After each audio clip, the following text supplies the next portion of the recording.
Hi friends, welcome to sports Kannada YouTube channel. Friends, ಪ್ರಸ್ತುತ ನಡೆಯುತ್ತಿರುವ 2024ರ ICC T20 ವಿಶ್ವಕಪ್ ಟೂರ್ನಿಯಲ್ಲಿ ಸತತ ಬ್ಯಾಟಿಂಗ್ ವೈಫಲ್ಯ ಅನುಭವಿಸುತ್ತಿರುವ ಭಾರತ ತಂಡದ ಮಾಜಿ ನಾಯಕ ವಿರಾಟ್ ಕೊಹ್ಲಿ ಸಾಕಷ್ಟು ಟೀಕೆಗಳನ್ನು ಎದುರಿಸುತ್ತಿದ್ದಾರೆ. ಆಡಿದ 3 ಪಂದ್ಯಗಳಲ್ಲಿ ಕೇವಲ 5 ರನ್ಗಳಿಗೆ ಸೀಮಿತರಾಗಿದ್ದಾರೆ. ವಿರಾಟ್ ಕೊಹ್ಲಿ ವೈಫಲ್ಯದ ಹೊರತಾಗಿಯೂ ಭಾರತ ತಂಡ ಈ 3 ಪಂದ್ಯಗಳಲ್ಲಿ ಗೆಲುವು ಪಡೆದಿದೆ. ಈ ಹಿನ್ನೆಲೆಯಲ್ಲಿ ಸೂಪರ್ 8 ಪಂದ್ಯಗಳ ನಿಮಿತ್ತ ಭಾರತ ತಂಡಕ್ಕೆ ಹೊಸ ತಲೆನೋವು ಶುರುವಾಗಿದೆ.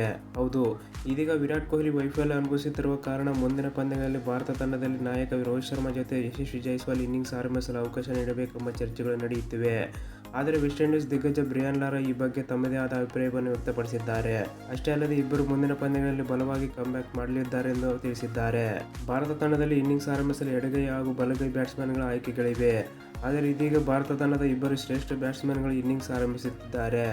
ಈ ಇಬ್ಬರು ಬ್ಯಾಟ್ಸ್ಮನ್ಗಳು ಭಾರತ ತಂಡದ ಪರ ಹಾಗೂ ಇಂಡಿಯನ್ ಪ್ರೀಮಿಯರ್ ಲೀಗ್ IPL ಟೂರ್ನಿಯಲ್ಲಿ ಅತ್ಯುತ್ತಮ ಪ್ರದರ್ಶನ ತೋರಿದ್ದಾರೆ. ಹಾಗಾಗಿ ಇವರಿಬ್ಬರನ್ನೇ ಅಗ್ರ ಕ್ರಮಾಂಕದಲ್ಲಿ ಉಳಿಸಿಕೊಳ್ಳಬೇಕು. ಇಲ್ಲವಾದಲ್ಲಿ ಕೊಹ್ಲಿಯನ್ನು ಕೆಳ ಕ್ರಮಾಂಕದಲ್ಲಿ ಇಳಿಸಬಹುದು ಎಂದು ಸ್ಟಾರ್ ಸ್ಪೋರ್ಟ್ಸ್ ಜೊತೆ ಬ್ರಿಯಾನ್ ಲಾರಾ ಹೇಳಿದ್ದಾರೆ. ಭಾರತ ತಂಡದಲ್ಲಿ ಅತ್ಯುತ್ತಮ ಸಂಯೋಜನೆ ಇದೆ ಎಂದು ನಾನು ನಂಬುತ್ತೇನೆ. ಆದರೂ ಟೀಮ್ ಮ್ಯಾನೇಜ್ಮೆಂಟ್ ಈ ಇಬ್ಬರು ಬ್ಯಾಟ್ಸ್ಮನ್ಗಳನ್ನು ಬೆಂಬಲಿಸಲಿದೆ. USA condition ಅತ್ಯುತ್ತಮವಾಗಿಲ್ಲ.